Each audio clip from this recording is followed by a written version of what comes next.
Good afternoon. This is your captain speaking.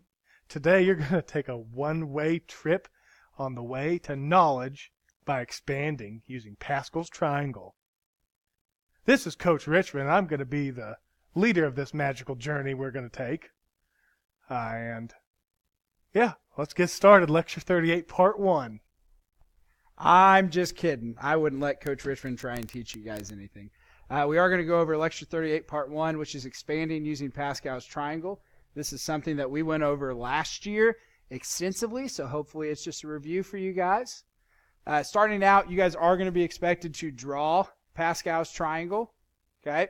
So remember, when you do your Pascal's triangle, it always starts out with a little triangles of ones. So I've got a 1 up top and then 2 ones below. Now, always begins and ends with 1. Again, just to reiterate, make sure you're not skipping through this. You have to be able to do this on your test. You need to make sure you know how to create Pascal's triangle. Okay, so we always begin and end a row with 1. And then to find the next number, okay, always between 2 numbers, you're going to have another number there. Okay, and to find that number, I'm going to have to add those 2 numbers together. So 1 plus 1 gives me 2. Okay, next row begins and ends with 1. And then in between the numbers, so in between 1 and 2, I need to have a number. That number would be 3. In between 2 and 1, I need to have a number. That number would be 3. Okay? And it keeps following this pattern. Begin and end with 1. I've got to have a number in between 1 and 3, in between 3 and 1, and in between 3 and 3, and in between 3 and 1. So 1 and 3 gives me 4, 3 and 3 gives me 6, 3 and 1 gives me 4. Okay, next row, begin and end with 1. 1 and 4 gives me 5. 4 and 6 gives me 10. 6 and 4 gives me 10. 4 and 1 gives me 5. Okay, you need to have this triangle memorized. Okay, now I'm not saying that you need to have it memorized in the fact like you need to literally memorize it. I'm saying that you guys need to know how to make it so that you don't have to worry about memorizing it. 1 and 1 gives me 2. 1 and 2 gives me 3. 2 and 1 gives me 3. 1 and 3 gives me 4. 3 and 3 gives me 6. 3 and 1 gives me 4. Okay? Need to know how to make this. Now, along with this is going to come into play really more later in your next part than it is in this part. But we start out. This is row 0. We always start with row 0. We have row 1. We have row 2. And so on down. Okay, remember that you start with row 0. That's going to come into play in part 2 of this lecture. But before we get to that, we're going to look at binomials. So that means something with 2 terms, and we're going to look at expanding those binomials. And we're going to find out that Pascal's triangle comes into play when we are trying to expand these binomials. Okay, so if I look, I've got an x plus y to the 3rd power.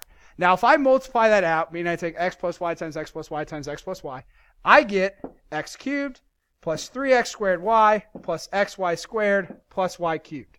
Okay, that's my final answer. Now, we're going to do some digging on this. First off, look at our Pascal's triangle that we went over last page. Row 0, 1, 2, 3. Now, row 3 has 1, 3, 3, and 1. Okay, if you guys notice here, this is to the 3rd power. That seems curious. And if I look at this, my coefficient is 1, because there's a 1x cubed, 3, 3, and 1. Which is exactly the same as the row 3 in Pascal's triangle. So this exponent right here, that exponent tells me my coefficients of your answer.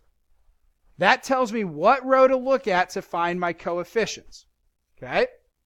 Now the other thing to notice with this, I've got an x cubed, an x squared, an x, and then what do I have here at the end? I would have an x to the 0 power. Okay?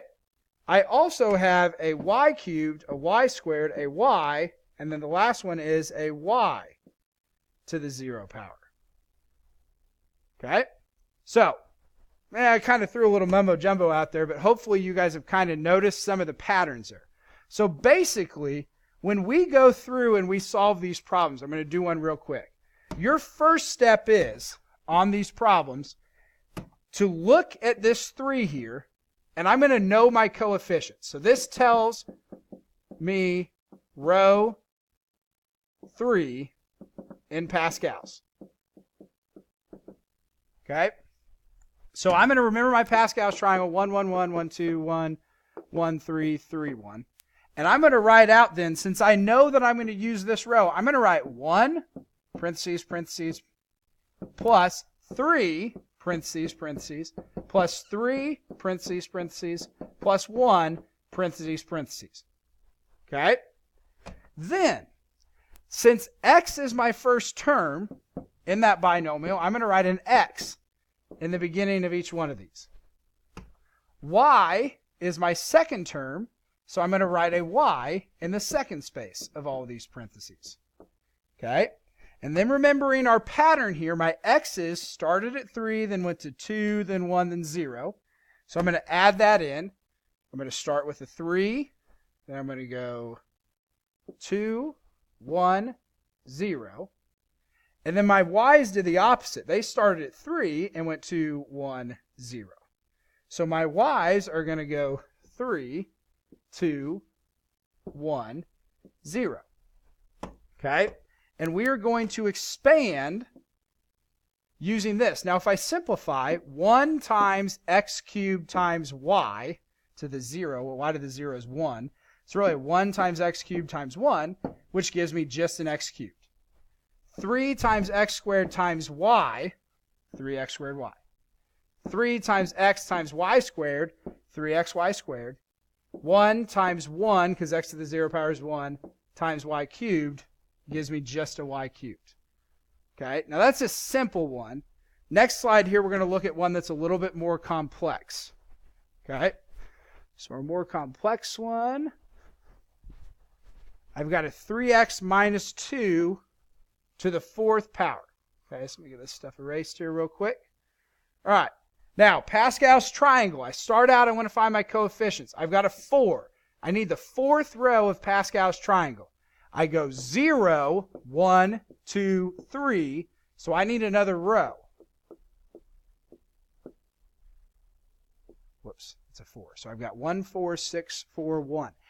That is the coefficients for this problem here. Okay, 1, 4, 6, 4, 1 is my coefficients. So I'm going to start out then.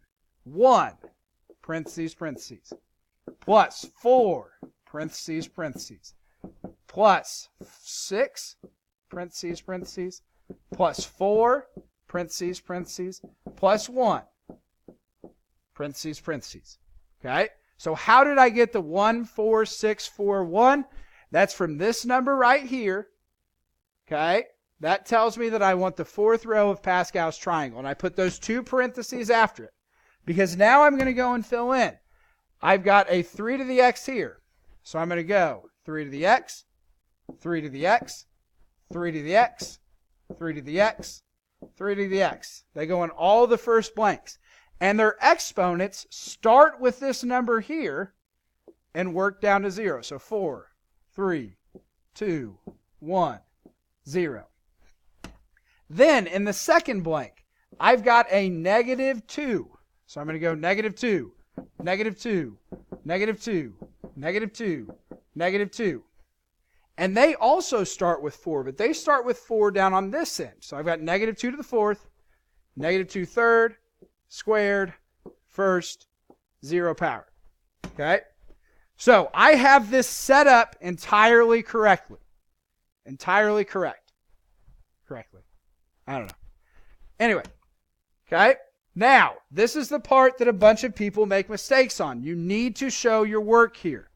On my first one, 1 times 3x to the 4th times negative 2 to the 0 power. All 3 are being multiplied together. So I'm going to have just a 1 times 3x to the 4th power. Now 3x to the 4th power, that 4 has to go to the x, which no one forgets. That 4 also has to go to the 3. So 3 to the 4th power gives me 81. X to the 4th power gives me x to the 4th. Okay?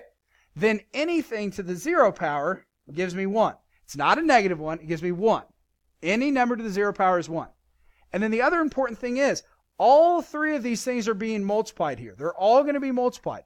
There's no distribute the 1 in. They're all three being multiplied together. Okay? Let me move on and finish the rest of these. I've got a plus 4 times 3 cubed, which is 27, and 3 to the x, which is x cubed. Okay? Negative 2 to the first power gives me just a negative 2. Then I go plus, I've got a 6. In the first set of parentheses, 3 squared is 9.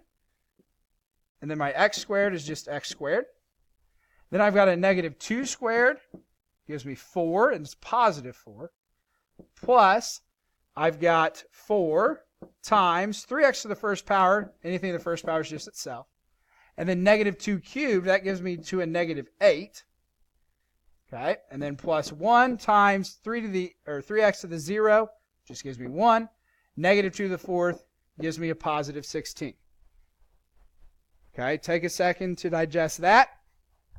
All right, then my last step, again, a lot of people will want to distribute the 1 into both of them, distribute the 4 into both of them.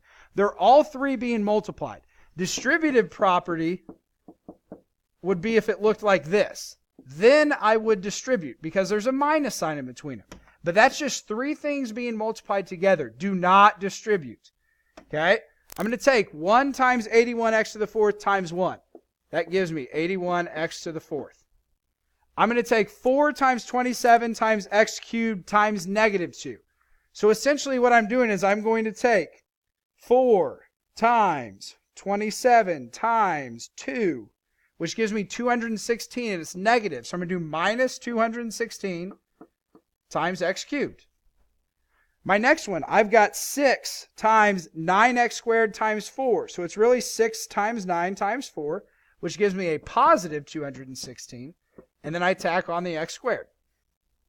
4 times 3x times negative 8. 4 and 3 gives me 12 times 8 gives me 96, and it's a negative 96. Tack the x on at the end. And then 1 times 1 times 16 gives me 16. Okay? This is my final answer for that problem. Okay, so that is one way that we can expand, and this is the way that I taught you guys how to do it last year. So I'm assuming this is the way that most of you guys are going to want to go.